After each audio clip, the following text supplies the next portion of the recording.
தேவன் தம்மில் அன்பு கூறுகிறவர்களுக்கு ஆயத்தம் பண்ணினவைகளை கண் காணவும் இல்லை, காது கேட்கவும் இல்லை. அவைகள் மனுஷனுடைய இருதயத்தில் தோன்றவும் இல்லை. 1 கொரிந்தியர் 2:9 நாம் பார்க்கலாம். இப்போது உன் வாழ்க்கை சிறப்பாக இல்லாதது போல தோன்றலாம். நீ எதிர்பார்த்தது நடக்காமல் இருக்கலாம். காத்திருந்து காத்திருந்து நாட்கள் ஓடிக்கொண்டிருக்கலாம்.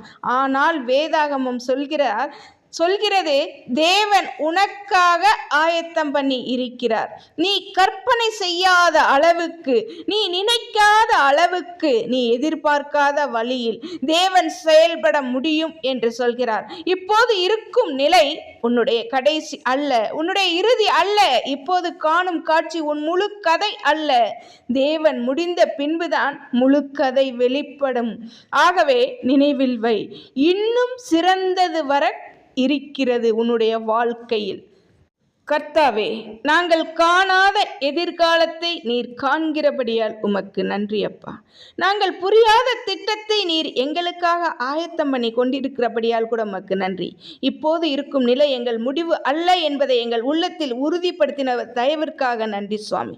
உம்மில் நம்பிக்கையோடு எதிர்பார்த்து காத்திருக்க எங்களுக்கு கிருபை தாரும். ஆமென்.